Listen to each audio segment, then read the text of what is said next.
Let me see. Hey, what's going on, guys? We're live inside the Facebook group, and all of you know that every single time that we bring a guest, a very powerful guest, every single week or every time that we bring someone, it's because we're going to add tremendous amount of value. And today we're going to be talking about dispositions nationwide. So we brought in a very special one that has been able to master that art of disposition throughout the entire country, United States of America, and of course, he runs his wholesale operation as well. I believe he's based off Chattanooga.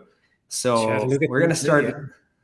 we're gonna start the podcast right here, and we're gonna dive into David Olds. All right, so you guys have exclusive access to this, and before it gets launched to Online Hustlers podcast.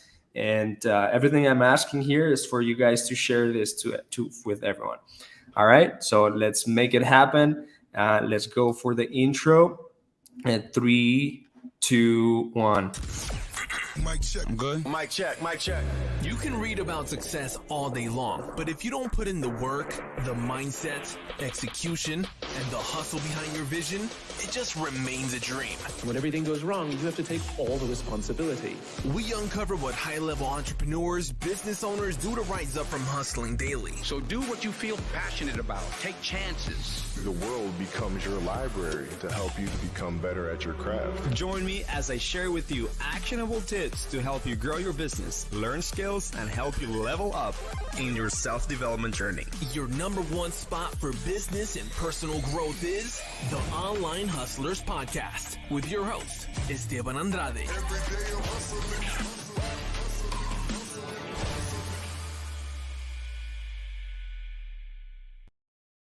All right, our guys, how you guys doing? Welcome to the Online Hustlers podcast. In this episode, I'm going to be covering mastering nationwide dispositions with our very special guest, David Olds. David Olds, he is a real estate investor, wholesaler, and he also coaches. He has his own students about that coaches nationwide dispositions. And you can find him on Instagram. I believe, David, where we can find you on Instagram? It's David Olds, REI. Pretty simple. David Olds, actually, all my REI. There you go. Everything that I'm asking for you guys, from you guys at this point is just for you to share this content, share this post, share this podcast episode to your colleagues, to whoever is watching, listening to this. I want to make sure that everyone gets as much value as possible. We're covering today the art of converting deals in the other side of the spectrum. So we talk about acquisitions a lot. We talk about marketing and everything. But at the end of the day, it's also both end sales. So how do you actually market a property once you have it under contract? What's in there in a nationwide level? So that's why David Olds comes in here as an expert in the topic, and we're gonna be able to dive in. Like I said, you guys, look, in these episodes, I'm gonna try to scratch the nitty and gritty value that we can provide for every single one of you guys. So my job is to uncover all the secrets, all these tips that we can give you, because this guest is about to drop bombs. So David, how are you, my man? I'm doing great, man. Thank you so much for having me on. I love that intro. That really says everything to set the stage for being a successful investor. So that was awesome. I enjoyed that. Thanks, man. So I just want to make sure that people get to know you a little bit more, because there's so many real estate investors and so many wholesalers, and even so many education gurus or coaches or things like that. And I want to make sure that you're seen today as that person that has found a niche, and that niche is disposition. So tell me more about you. When did you start diving into the dispositions nationwide? And I guess your story, your quick story about being Sure. an investor wholesaler nationwide. Yeah, absolutely. So I've been an investor for a long time. I'm like one of those guys that's been around forever.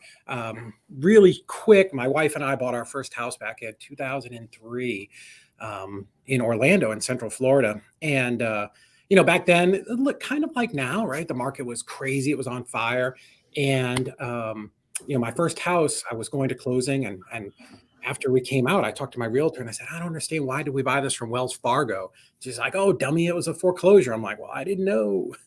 So, we bought our first house. We lived in it. We fixed it up.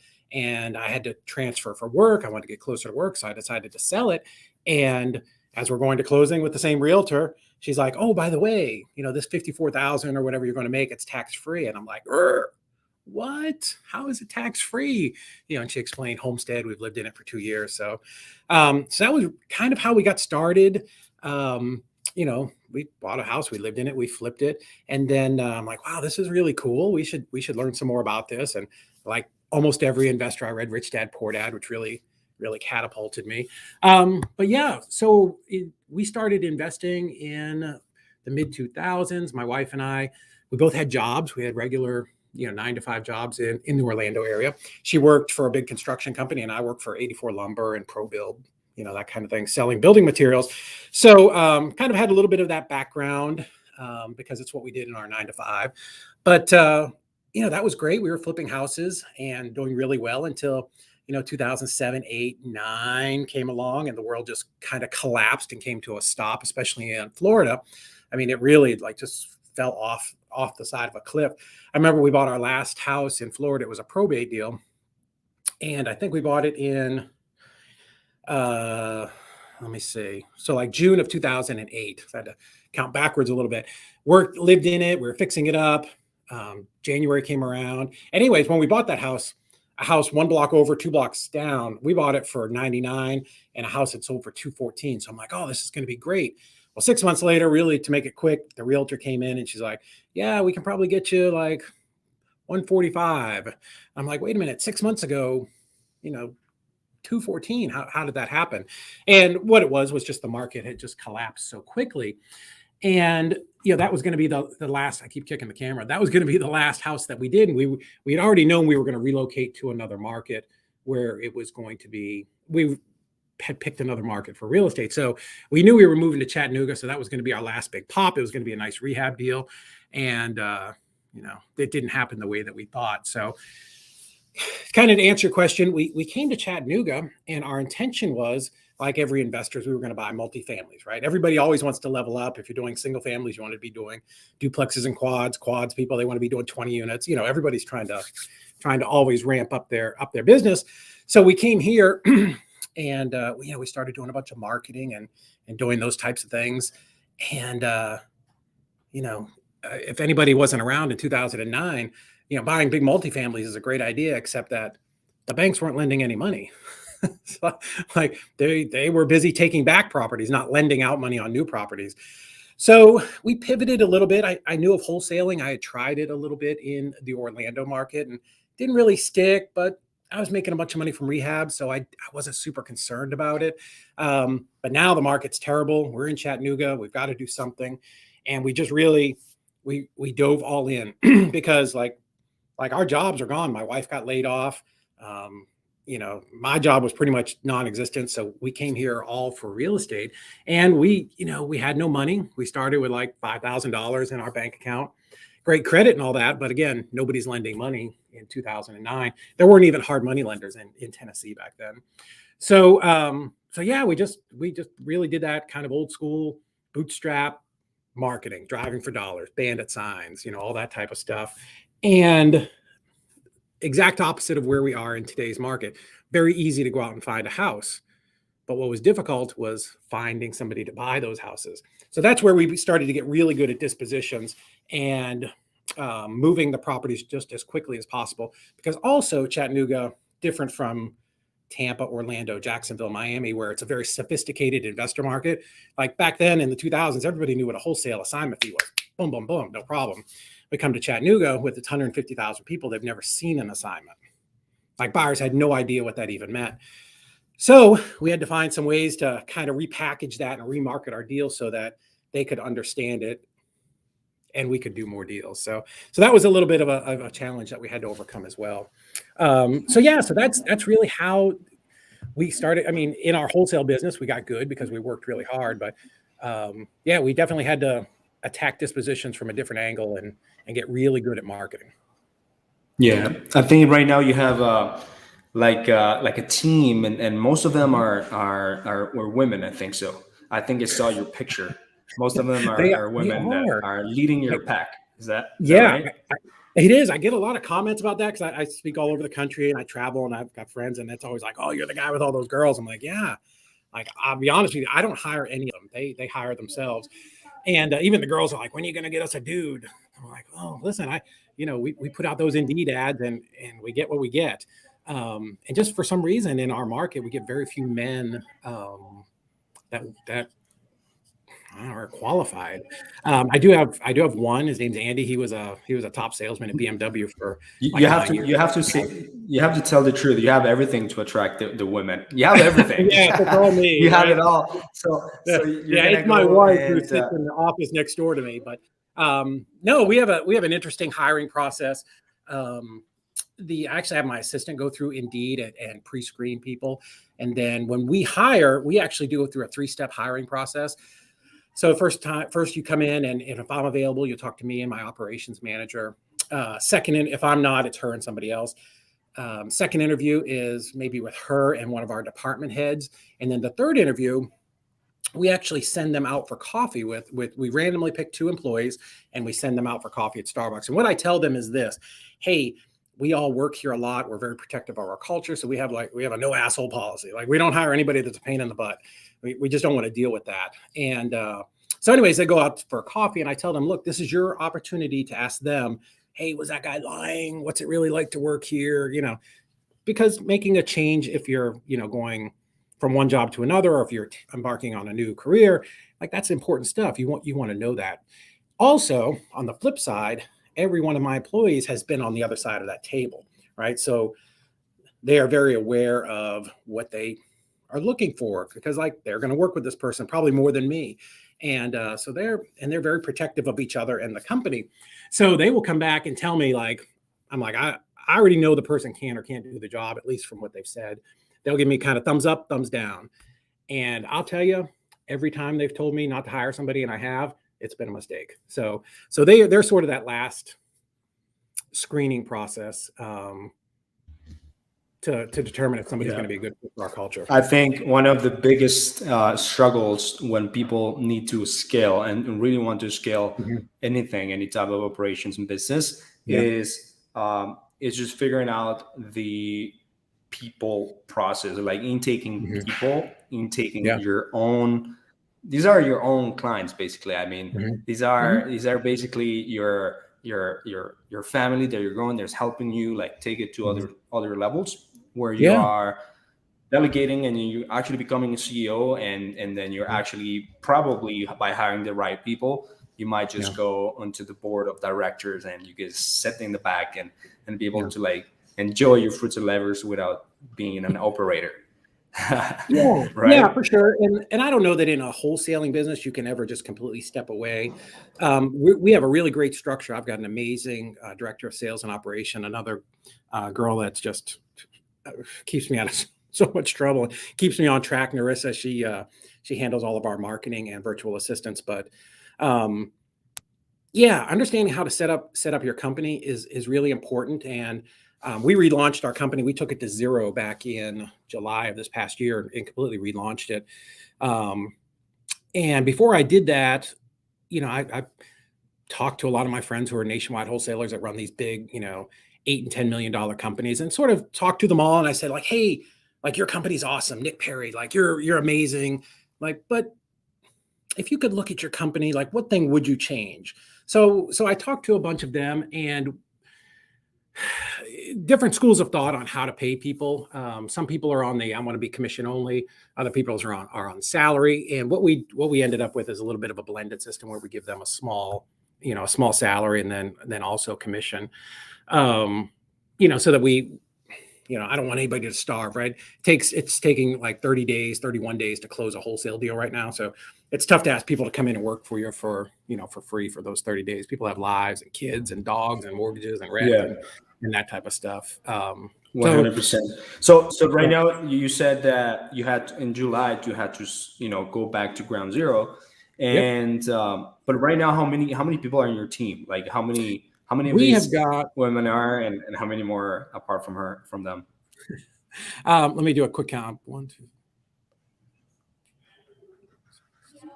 I have 8 people in just my wholesaling business and 2 VAs right now. And of them, all but one of them are women. Just the one guy on acquisitions. So it's pretty good. These are all local, all Yep. right? Except for 2 VAs. Yeah, Is that right? yeah. I have one out of Venezuela, and she does all of my texting every day. And I'm sorry, there are 3 VAs. Sorry, very sorry. So 2 of them that are texting, and they're just all day on our texting platform and, answering, basic pre-screening type questions. And then I've got one that I just hired who's amazing. He came as a referral, and he is out of the Philippines, and his English as good as yours. It's awesome. And I think he did like 9 years with Blue Cross Blue Shield. I mean, he's just fantastic. And we brought him in as a junior acquisitions agent. So we're going to get him trained in our system, and then hopefully we can bump him up to full acquisitions. So which is a shift for me. For the 20 years that I've been an investor, I've always been, I want people in-house because I like that feeling that around the campfire, right? I can bring everybody into a circle and go, hey, okay, here's what we got to do. We got a little problem. I need to shift you and you and you off of these things, and let's do this and do that. Because I can sort of reposition them and retarget the direction that we're going in on a day if we need to, right? If maybe I'm having a problem with a wholesale deal, I can bring the acquisitions person over and go, hey, in fact, we're having this issue right now. We've got a $24,000 assignment fee that I was just talking to somebody about, and seller, we haven't heard from the seller in a couple of days. So we're like, you got to get hold of the seller. We talk to our transaction coordinators. You got to do this, the buyer, So I just like that ability to bring everybody together. But it's so hard to hire right now. There's just a lack of just bodies out there in the workforce who are qualified and looking for work. And this is new for me. Like we found that hiring virtual assistants can fill that gap for us, and we can pay them really good. They're really happy, and we can get it done at a little bit of a discount. So that's helping us scale out, and we've got some big plans for adding VAs this year. Okay, that's awesome. So let's talk about that juicy thing that we really wanna listen. Let's talk about that nationwide dispo. At what point did you actually start knowing that, hey, I'm actually very good at this? Like, how do you find out that you're starting to be really good at the nationwide dispo? Yeah, well, I wasn't at first. I can tell you, I have found every way to screw it up possible. I've lost a bunch of money. So what happened was, we came to Chattanooga, 2009. We did like almost 40 deals in our first 6 months. We did a lot because we were out there just hustling like maniacs, working 18 hours a day. So my philosophy has always been for people, work in your home market first, right? Because it's easier if there's a conundrum, right? The way I explain it to people is like, if you ever played sports, like in high school and football or wrestling or something, right? You could muscle your way through something, right? You didn't have to have the best technique, but you could make stuff happen. Well, wholesaling in your own town is like that. You got a seller who's not cooperating, you can run to the house. You got a buyer who you need to get in, you can run to the house. You can there are just things you can do in a market near your house that you can't always do virtual as easy. Right. So being virtual, you have to have that technique. You have to have a plan.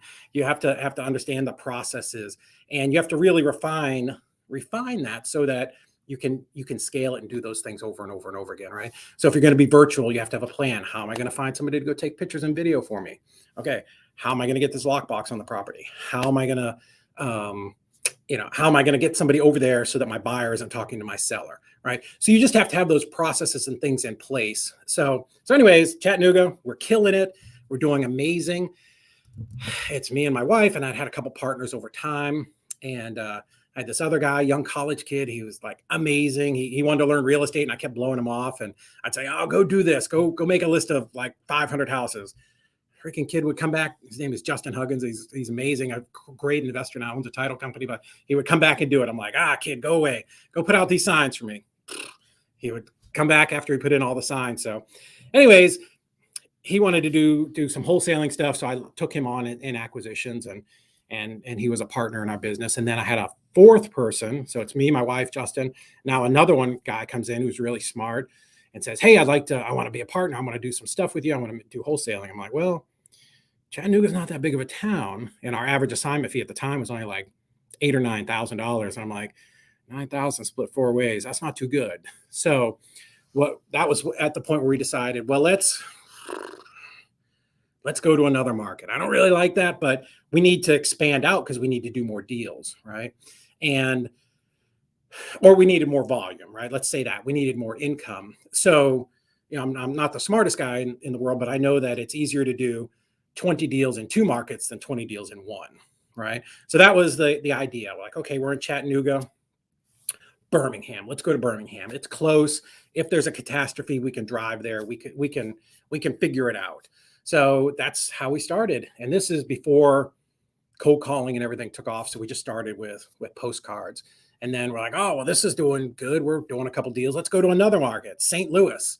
And, both of those markets ended up blowing up for a variety of reasons. We didn't know the market. We didn't know how to do market research for cash buyers. We didn't understand what areas, how to pick an area to work out of. So lots of mistakes there. But ultimately, that was the thing that drove me to have to go virtual, was having 4 partners in the business at the time.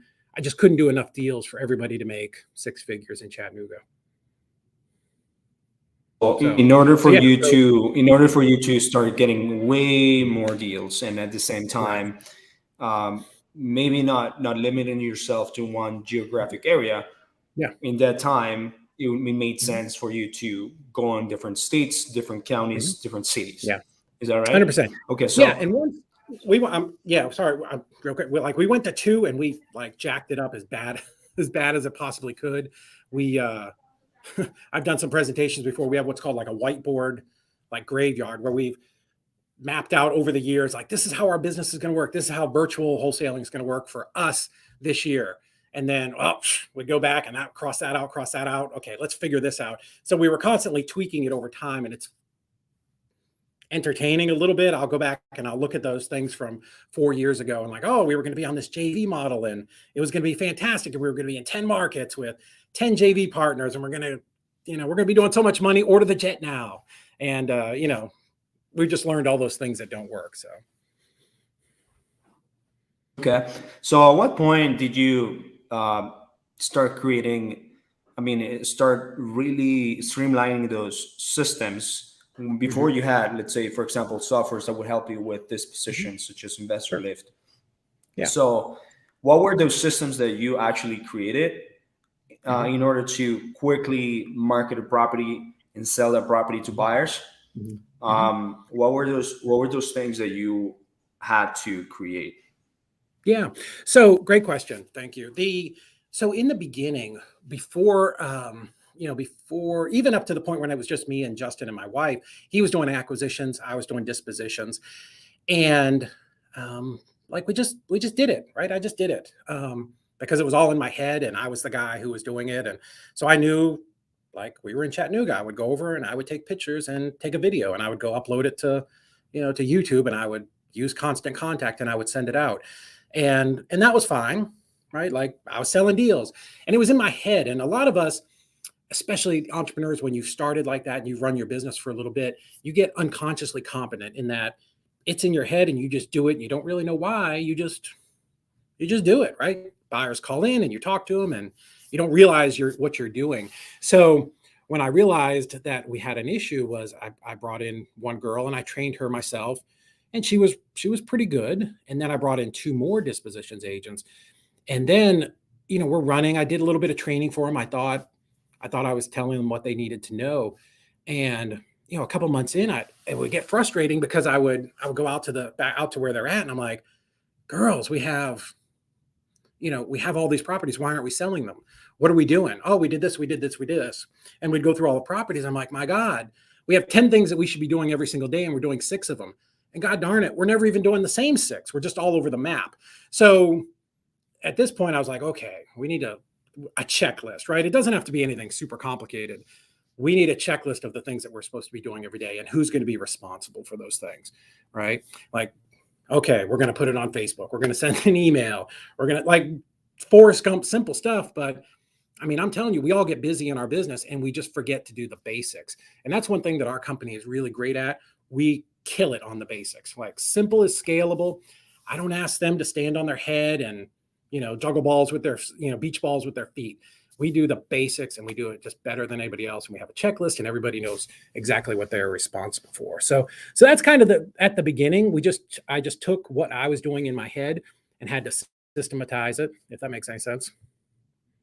Absolutely. So you created like some sort of SOP in order to put down the steps, like and post property on Time. Facebook.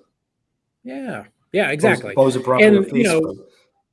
And then it evolves to, hey, now there are 3 different ways, 3 kind of different versions of what we post. Here's where we post. Here's where we don't post. So over time, we've taken that and just refined it, adding some things like pre-launch. We pre-launch properties now while we're waiting for pictures to come in, because what we're trying to do is see how much interest there is out there on that property, even before we decide to put a selling price on it. Very simple stuff. We will, because when you're virtual wholesaling, Dispositions gets the contract in, and then they're like, okay, we need pictures and video, right? So we have a process that we go through, but sometimes that takes 2 days. Sometimes it takes 6 days. It depends. Every area of the country is different. Sometimes it's easy to get into a house because it's vacant. Sometimes there are tenants. Sometimes tenants have COVID, right? So there are things. There are things that come up. For nationwide, like you're saying that you still ask for the pictures. Is this pictures coming from direct the homeowner, or they're coming from someone that is in the area, like that is helping you? Yeah, no, great question. So our acquisitions team will always ask the seller for some pictures, right? Because on acquisitions, we're trying to get the property as low as we can. So we'll anchor them pretty low. Hey, based on what I'm seeing, here's the price range that I'm at on your house. I can't do that. So our acquisitions people are trained to go, okay, Mrs. Smith, well, let me do this. Do you have a phone, a camera? Yeah, great. Can you go and take a couple pictures of each room for me? Hold the phone sideways. Just kind of stand back in the corner so let me just see what we're looking at. Maybe I'm comparing your house with something that's not as nice as yours. But if you could shoot those pictures over to me, let me get with my boss and let me see if I can get this number up some. Right. So we'll at least get some preliminary pictures from them. I've never seen, I don't want to say that, maybe once or twice. A homeowner is almost never going to give you the pictures that you need to do your marketing. But what it does on acquisition side, to kind of switch over to that, is it at least tells us what we're looking at, right? Is it better than we thought? Is it worse than we thought? It just makes us feel more comfortable about our offer. Because again, there's a difference between when I was here in Chattanooga, I would go out to the house and I could stand there, right? I could see like, oh, the floors are kind of leaning, there's cracks in the wall, right? If you're just talking to somebody over the phone, people are like, yeah, everything is great. It's awesome. Those tenants are perfect. The house is very clean, right? You don't always know. So anyways, so we will try to get, to answer your question, we will try to get some pictures up front. But we will also say to them at the end, hey, Mrs. Smith, thank you for signing the contract. Here's our next step. We're going to send our employee that works in that area over there to just run through, take a quick video and pictures for us. We'll take those pictures. We'll send them over to our contractor, and they can try to do as much of the quoting as they can, because we don't want to send 100 people over there and disturb you. We will have to get in there probably once or twice before closing, because for us, we want to make sure as soon as we close, we're ready to go. Because time is money. We don't want to have a property sitting empty for 2 or 3 weeks while we start ordering stuff. So does that make sense? Of course it does, right? So that's how we sort of set that stage for pictures and for sending our contractors or investor partners over there. That was a lot in 2 minutes, I think, but hopefully I answered your question. No, that's good. So are you using the same pictures for marketing your property to the buyers? The same pictures they're asking? So to go back to where we started with the pre-launch, So while we're waiting to get those pictures and video in from, the person that we find on Craigslist or Facebook or something like that, what we'll do is we'll get the we'll get the property uploaded onto our website, right? If we don't have a front picture, let's say we have no pictures, we can go to Google Street View and grab a front picture, right?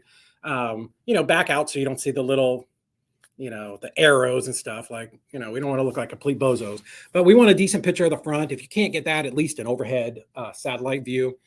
So we'll get a picture of the front, and then we'll go to PropStream or Batch or whoever you want to use these days, and we'll just pull the basic information: 2-bedroom, 1 bath, 1,123 square foot. Here are the taxes.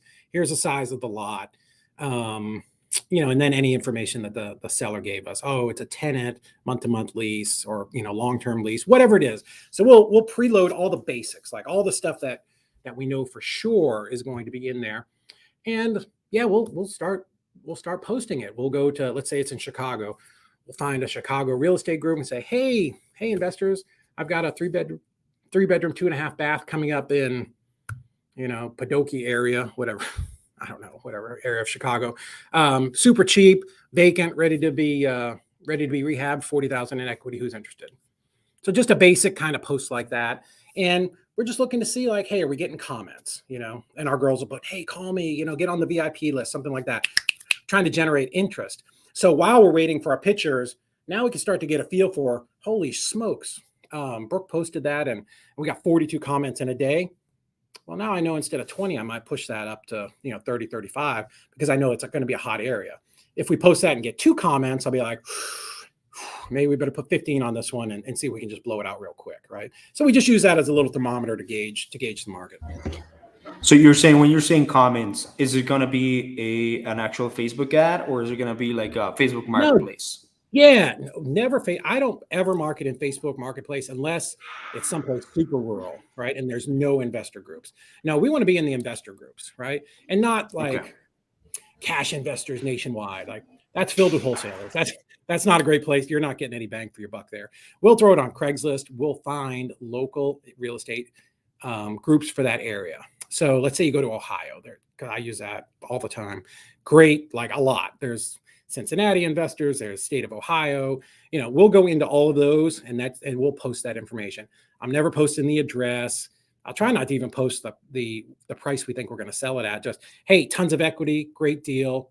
Who's looking for a deal? That a little bit vague, right?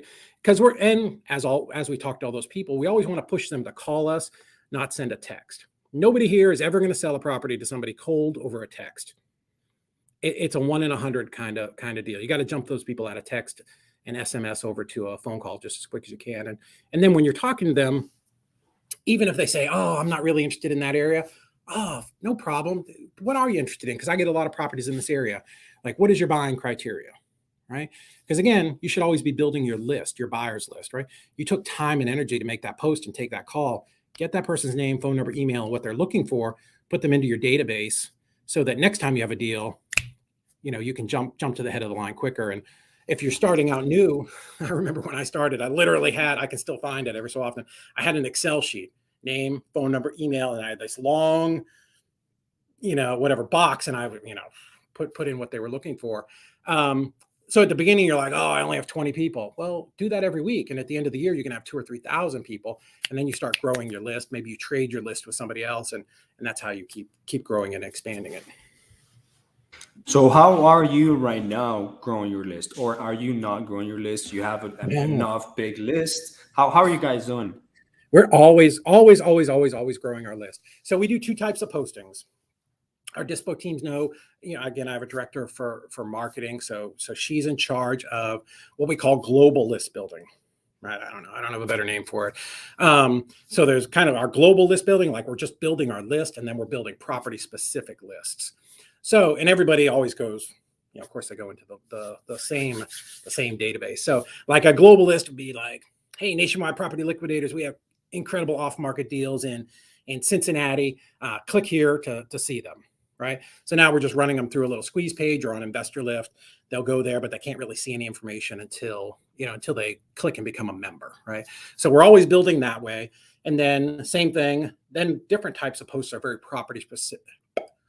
4-bedroom, 2-bath, 2-story house, gated subdivision, tons of equity, who's interested? Those types of things. So that's really a little bit more specific where we're trying to drive that to a person so we can get them on the phone.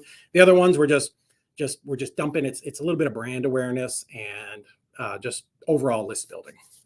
So yeah, always building your list. Don't ever stop building your list, because here's what's going to happen. You may think, and the biggest nonsense I've ever heard is, if you find 5 buyers in a market, you're good. No, if you find 5 buyers in a market and you stop there, you become their employee. Right? Because they're going to tell you, I'm only paying $2,000 for wholesale deals. And listen, take what you can get, but always be building that list, because you want to have as much competition as you possibly can. And here's the thing, people come in and out of markets all the time, right? So let's say you've got those 5 guys who do, or gals, whatever, companies that buy a lot for you. Well, listen, none of us should be narcissistic enough to think that we are the only people in town that you can get a deal from, right? People can buy from everybody. There are people that one-hit wonders that come out of the gate and just they pop a great deal, right? So even in Chattanooga, where we're really strong, they buy from other people. So the reason I say that is because I may be selling to Jurgen over here, and Jurgen may have bought 2 properties from my buddy the other day, and he's not looking for a property today. So if I'm depending on him to be one of my 5 buyers, that's a bad strategy, right?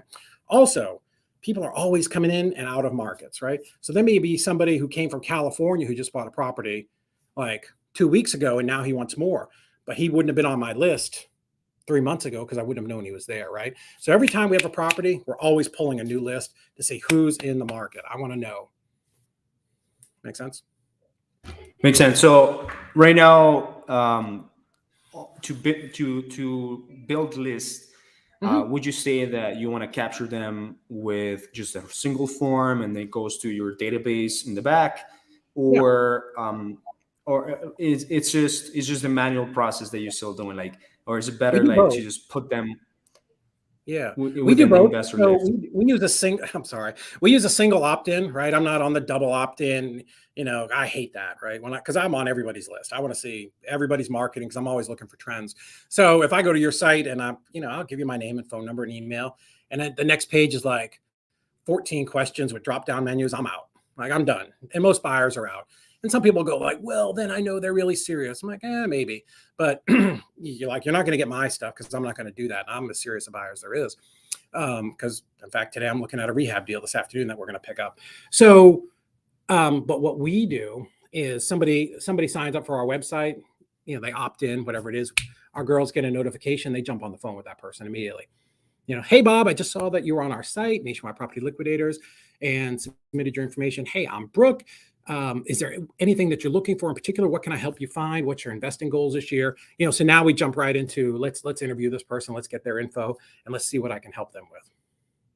So that's out of everyone that you actually capture from these forums and everything, what percentage of them are actually people that are qualified, and not only serious buyers, but people that are qualified to actually purchase these deals? I mean, it's a low number, right? So that's a really loaded question. I have 3.2 million people on our buyers list, and we'll sell 250 deals this year. So that obviously the percentages are small. So because here's the thing, there's a lot of buyers, right? Buyers, they all have their own criteria, their own thing that they want. So I may get a rental deal. You may not want a rental deal. You may want a flip. I may get a flip and you're looking for a rental, right? So again, that's why I'm always on the build your biggest buyers list possible, because you just never know who's going to be ready for a deal at the right time, right? When I was here, I used to send out a different kind of email. It was very, I like tell stories and, hey, here's what I'm doing. I'm going on this vacation, whatever. Like, here's my funny English bulldog, Dudley. People love Dudley. He was a big hit in the emails because I would always post funny pictures. But anyways, I would send email. And all of a sudden I'd get a call from somebody who didn't pop up at my CRM or my phone as a buyer. And, they're like, oh yeah, I want to see this house over on Rawlings Street. I'm like, oh, cool, great. How did you see that? Oh, I've been getting your emails for years. I love them. A lot of great info. And I really like this property, right? So just having that engagement, and that's social media, right? It's just constant engagement and being in front of people, because you never know when that person's going to raise their hand and go, hey, I'm ready. I knew this settlement was coming in, and now I've got $100,000 and now I'm ready to buy, right? So I'm less worried about, is this person going to buy today? We want to talk to them if we can get them on the phone. We want to put them into our database. We want to engage with them. We want to add them to our Facebook page if we can. And if I have a deal for them that works, fantastic. I'm building that list as big as I can all the time. So do you have a dedicated person that is always reaching out to these buyers or people that come into the new pipeline from buyers list and qualifying them? Do you have a dedicated person for that? That's my Dispo team's job, right? So the 3 girls that I've got running Dispo right now, that on the phones, I've got a couple other people that do support. That is their job, is to talk to people. So when they get a little notification on I don't have my phone in here. When they get a little notification, buyer added or buyer sign up, I think it says, one of them will be like, whoever's not busy will jump on the phone with that person. If we get a notification that somebody clicked more information on a particular property, well, that goes to that person that's assigned to that deal. So that's how we're capturing all of those people. And the way that I realized how powerful that was is if you guys want to see, we'll overload them, but go to ladyprinting.com. It's a postcard company out of Tampa. And the minute you sign up, within 10 minutes, I guarantee you're going to get a call from a 727 area code. They are the best I've ever seen it. Hey, David, I just saw you were on the website. Is there anything I can help you with? What are you looking for today? What kind of marketing can we help you with? I'm like, oh my God. Right. And, I remember in my other life when I ran a mill shop, I had a couple vendors that would come in all the time. And, this one guy, I can't remember his name. I think his name was Spanky. But anyways, like I would never buy from this guy who was trying to sell. And we had this other pervert vendor. But this guy came in every week, sat and talked, shot the bull, would, bring me whiskey or whatever. He was just a good guy doing follow-up. And man, that one day that my other guy couldn't perform, damn, my boy Spanky had me, right? So there's value in that, talking and creating a relationship with people. There's always value in creating relationships or just even following that fast with people because they're going to really think that you really care about doing business with them and that your customer service and that your follow-up is so good that, hey, like it's worth doing business with this person, because if that's the way that they operate, then that's the way that I'm going to be serviced, right? Like the way that, for example, all the transactional process is going to happen for them to receive what they want, which is the property that you already have under contract. Yeah, right. Exactly. And you should care about these people, right? I mean, I tell my team all the time, like Mrs. Smith, who's selling us her house, this is a big decision. Don't just slap a contract on her house if you don't think we can sell it. If the numbers don't make sense, the stuff come up. Were there termites? There's always going to be some things, right? But these are real people that we get a little cavalier. We're on Facebook, we're posting pictures of cars and, look at me, but like we're dealing with real people. So sellers, they're real people. When you contract their property, like they're expecting it to close and move on, right? Buyers, right? Like I've gotten onto a couple of my Dispo people like, oh, it's a great deal. You should buy this. I'm like, yeah, just like settle down. Like they really got to wire $250,000. It's a great deal, but don't be like real smug about it. Like, yeah, you should buy this deal. You're stupid if you don't buy it. That's real money. I don't know too many people who've actually got $200,000 or $300,000, $400,000 to start wiring around, right? So respect those buyers, and we're here to serve them. And buyers have a pain point, just like your sellers do, right? Think about it. If you're a professional rehabber and you're going from one house to another, like when you get to the end, you got to get another house, right? So our job is we're here to serve you and provide a service. Same thing with a landlord. As a landlord who's got almost 100 properties, I can tell you, I'm always looking for more because I love that cash flow. So yeah, you gotta genuinely want to help people. And when you're talking to them and kind of pre-screening them, like be interested in what they're doing, right? Like when someone tells me I flipped 4 houses so far this year, or in December, whatever it was. Oh man, that's awesome. Like what level of rehab did you have to do? Oh, I'm at my computer. What's one of the addresses? I'd love to look it up and see the pictures and see what a good job you did. Right? Like we all want to talk about how awesome we are. Like have conversation with people. Go past that first question of, are you buying right now? Yeah. How fast are you currently selling your deals? Like the moment that you have someone under contract, how fast is it until like someone tells you, hey, I want to buy that? Yeah, we're at like 12.5 days right now. Wednesday, we sold one in less than a day. 2 houses right next, actually it was two properties right next door to each other in Tuscaloosa. And today we're selling one in Milwaukee that actually took us almost 3.5 weeks because we had 2 weeks where we couldn't get into the property. Right. So it's always going to vary. Every property is going to be a little different. So you can't be like, oh, this one sold in a day. Why didn't this one sell? Sometimes. Did you have to extend the contract time with the seller? Our contracts actually have a For little that one? extension built in. They have an extension built into it for up to 30 days if we need it to do paperwork. So I got tired of doing extensions a few years back, and I called my title company. I'm like, what can I do here? Can I do this? Oh yeah, I don't see why not. All right, cool. Let's do this. So 30 days for the regular contract to close deal. We put but 60 on ours. Yeah. So 30 days for the regular and then 30 days an extension. Basically, it's already in there in the contract, basically. It's our contracts say 60. We were at 30 for years and years and years. And I saw somebody roll through it with a contract to 60 days. And I'm like, wow, you think sellers go for that? Dude, I got 60 days. Nobody says anything. Because what we'll tell them is, hey, listen, so there's a lot of refis right now. Title companies are running really slow, especially with COVID too. Title searches are taking a long time. So we put 60 days on our contract because we want to close as fast as possible, of course. But I don't want you to ever get worried that, hey, paperwork isn't coming through or the lien release isn't coming through. I don't ever want you to worry that we're gonna take off on you. So we lock ourselves into your deal for 60 days. So I turn that around and show you how we're providing benefit there. Love that. So right now, man, like inside your educational program where you or whenever you do master minds on dispositions and you bring people to your office or even just your course, like what are you teaching? Like what are the specific things that you will be teaching everyone? Sure. So the most important thing really even the first module in our course, the first thing I teach my team members when they come on is, and my girls make fun of me because I got this big whiteboard. I love whiteboards, and I draw this line, right? And a timeline with a hashtag at each end. And they make fun of me because I can never get the thing straight. But the overriding principle that I need everybody in my company, and if we're training your company, everybody's got to understand is we're starting with the end in mind, right? What's important? Why are we doing this? It's not to wear sweatshirts with logos on them or red shoelaces or any of that nonsense, right? We're here to cash checks. That's why we all exist, right? So, and again, yeah, that's dumb. We know that. Well, I can tell you, I've coached some really big teams where I've talked to their acquisitions people, and they don't understand the process of, yeah, we're here to cash checks and sell deals, right? So, who is it that buys those deals? Well, like buyers, right? Like you should be saying, well, buyers do, of course, right? Okay, cool.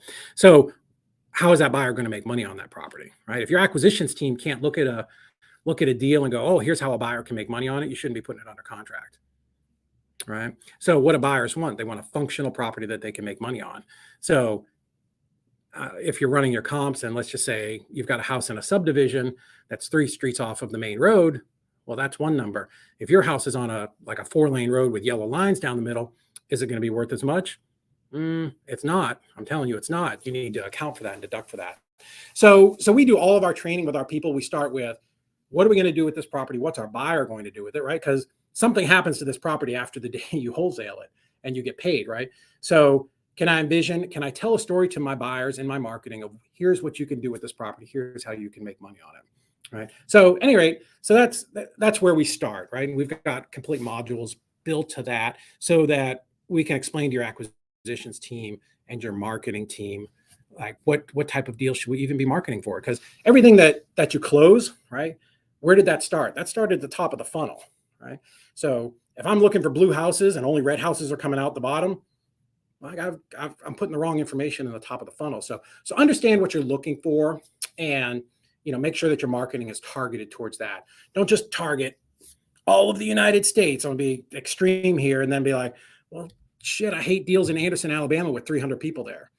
Well, quit marketing to those areas, right? Let's sit down and let's fine tune what we're doing, right? So from there we go into how to choose markets, how to look at virtual markets, how to use some easy free resources. How do we go out there and determine what are the best markets to be in, right? And I'm not going to teach you how to run pay-per-click. Call my friend Corey or Nick Perry or Gene Blosky. Call one of those guys, right? So I'm not going to teach you how to text. Okay? There are a million videos on YouTube for batch and for all those people that you can go learn how to text. But I'm going to teach you where you should be, what the philosophy is on picking that list for sellers and doing that marketing, and what's your seller avatar going to look like. From there, market it however you want, right? So some people are going to do pay per click, some people are going to do radio ads, some people are going to do SMS, like direct mail, whatever you're going to do. We just want you to understand what's going in the top of that funnel. Whatever your delivery mechanism is, that's fine, right? We're not going to get hung up on that. So, and then we go into talking to sellers, right? How to talk to sellers, how to get the contract signed, how to do some things and explain it to your seller. So, because you're virtual, right? So you're going to be talking to somebody over the phone, and there are days I get pictures back and I have 2 monitors on my desk and I'm looking at the pictures and I flip over and I look at the description that the acquisitions manager had and I look back at the pictures and I'm like, is this the same house? Right? Is this the same place? So, so we've set some things up in our scripting for how we can go back and get reductions where we need to. And then it goes deep into dispositions, because you got to sell the deal. I mean, marketing is you getting out there and showing people what a great deal is. If the craziest thing in real estate, disposition, what drove me to even do a dispositions course is because I was running it in my company. I'm always doing research and trying to figure out what's the hottest new trend. And there's nothing out there for dispositions. There's no course. There's a course that's mainly talking about JVing, but it's not talking about selling deals. So it's always this like one chapter or blurb at the end of somebody's course. It's like, oh, if you get a good deal, it's going to sell. Well, a good deal sitting on my desk is not going to sell, right? I still got to get it out there and do effective marketing. And yeah, right. Maybe I can do one email and my awesome deal sells. But here's a trick, right? Like if you're a pro baseball player, do you get up to the plate every time and hit a grand slam? No, right? That's impossible, right? If that's the deal, that's the life you want, you're going to do 2 deals a year. There are going to be deals that aren't awesome. Not every deal is a unicorn, right? That's just the fact. Even in a crazy market like we're in now, they're not all awesome, right? Sometimes we think they are, and it turns out to be something a little different. But with good marketing, every deal will sell. You just have to get it out in front of the right buyer. So that's where we go back to our, we've got a 10-step plan on marketing that every single person follows. Now we've added in pre-launching, and then we've got some things that we've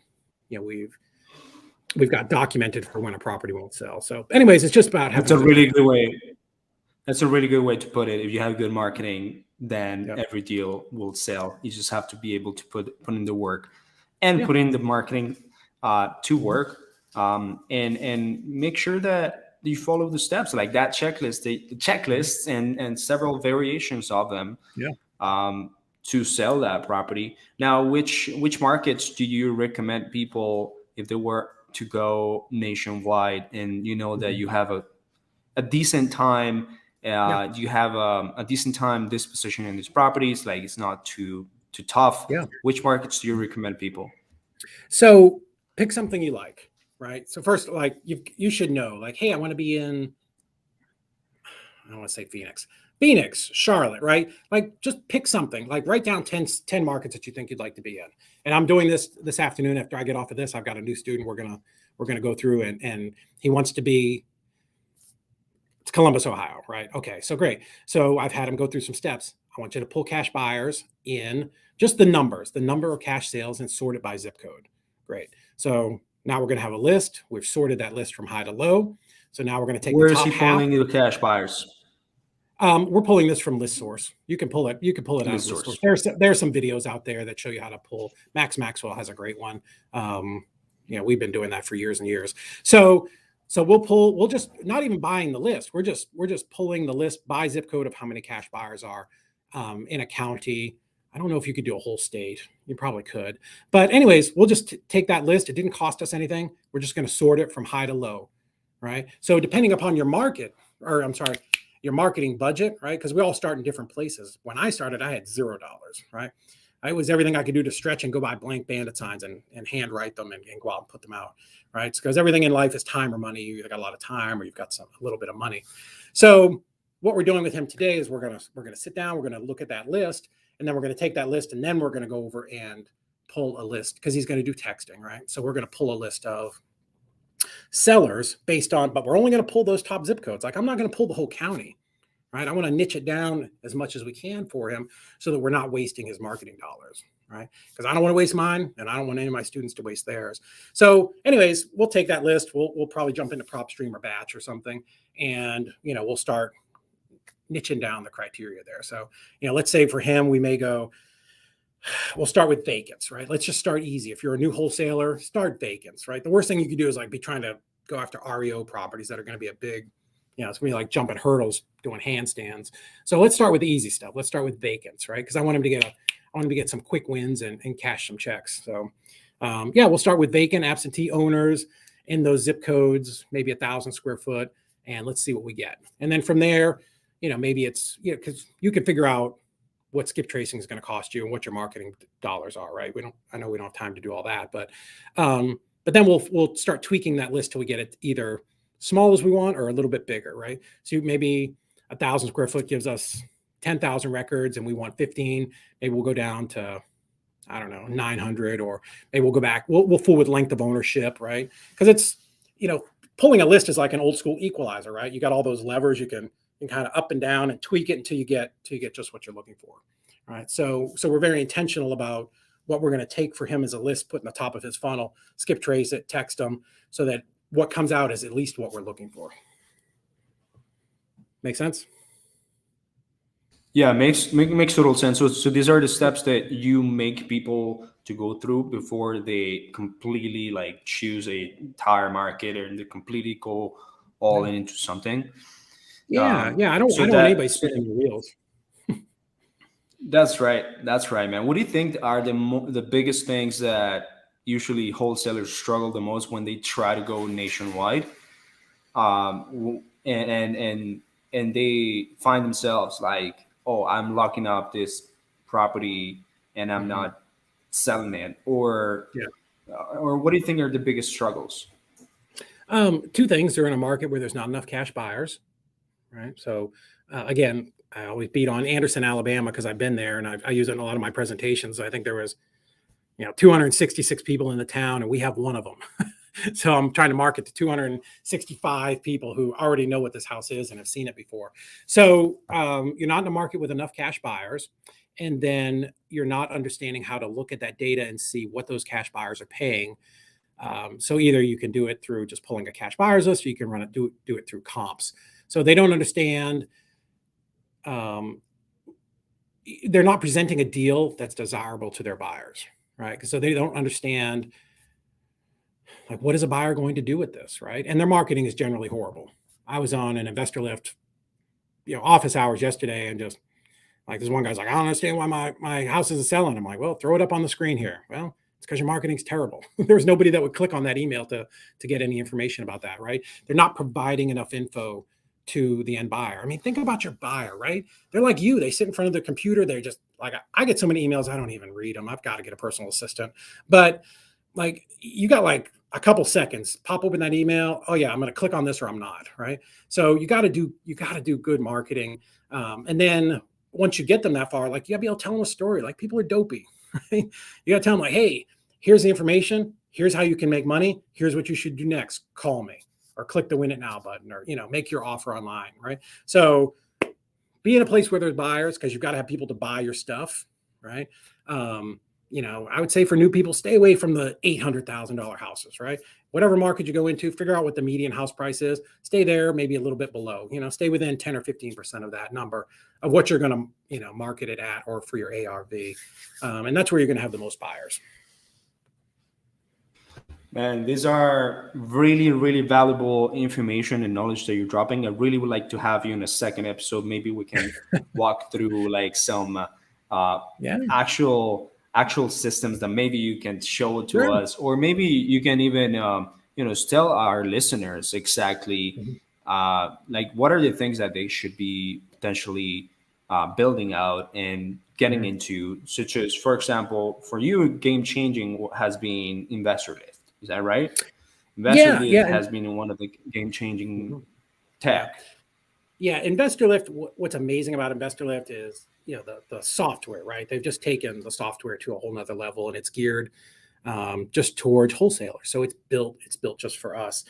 But again, Investor Lift is the greatest drill that you're ever going to go into Home Depot and buy. But if you don't take it out of the box and understand how to use it, how to bolt on the extra bits and the paddle bit and the drill bit and all those things, it's not going to do you any good. Like, just again, like the contract sitting on your desk, just having Investor Lift in my computer is not going to magically sell deals, right? And if I have a shitty deal and I put it in Investor Lift, it's still not going to sell because it's not a deal, right? So there's so much, that other stuff that comes in front of that. You really need to make sure that you're not wasting your time on bad deals, right? Now, are some going to slip through? Sure, right? We're going to put something under contract. It's happened to us. We send buyers over there and we talk to them about getting feedback. And like, they're selling crack on the corner out of the abandoned gas station. Well, listen, we didn't know that, right? Obviously, the seller didn't tell us that, and we didn't pick that up on Google Maps when we did the little 360 Street View. So there's always, I'm not saying any system is perfect, right? This is a little more art than science, but we want to try to knock out as much of the stuff as we can by having a good system. So I know we're running long and you want to keep it under an hour, but if you find me on Instagram, like give me a friend request because I'm trying to grow my list so you all can help me with that. Send me a message. And I know we didn't talk about this or you didn't ask me to do this, but I've got a document that is like the top 10 ways to sell any deal fast. I'll be happy to send that to you with even a little video that kind of talks about them. So I'd love to provide some value for everybody here. And these are the exact same things that we do in our business. So yeah, David Olds REI, go to Instagram, help me out, get me over 2,000. I've got girls in my office that have 10,000 people and I'm struggling away, but yeah, shoot me a little message, give me a little like or follow or whatever it is that you young kids do on Instagram, and I'll shoot you that little folder over with all that stuff. So David Olds REI on Instagram. Yeah. Yeah, love to help you out and give you all as much value as I can. All right. So follow David Olds REI on Instagram. So that's at David Olds REI. Also, there's going to be a document here that is going to be attached to this podcast episode. Yes. David, is it going to be a Google Doc or is it an actual, is it a landing page URL? No, it's just a Google Doc. It'll be a Google Doc. Yeah. So we will actually put in a link here with the Google Doc so that every single one that have listened to this can just download and take a look at that document that David has been sharing with us. Yeah. And then if you download it, just I'd love it if you come over to Instagram and give me a little follow because we're dropping stuff like this all the time over there. Yeah, you got him. You listen to David Old REI and just go follow him on Instagram. Give him a shout out. If you like this episode, again, just share this with your colleagues, with everyone in your community. And I'd love to drop you more about nationwide dispositions and nationwide wholesaling in next episodes. David will potentially come in a second episode, and we will dive into some of the assets that he has built for this dispositions. Yeah, we could do something very specific if you want on another episode. What you really niche down right on, maybe like just talking about pre-launching and how we do that, the whole philosophy behind that, and what that does for us. Or we can definitely talk about that, and I'd love to come on and do that. All right, awesome. Thanks, man. I love having you here.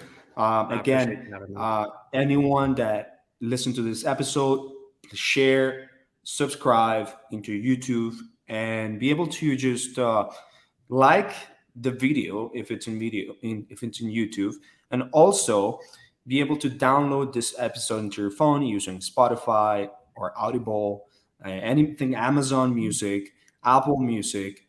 We are everywhere in the podcast episodes, and we will make sure to bring you in more actionable tips and more actionable value that you can apply to your real estate investing and wholesaling business. All right. So thank you so much, you guys, for listening to this episode, and I'll see you into the next one.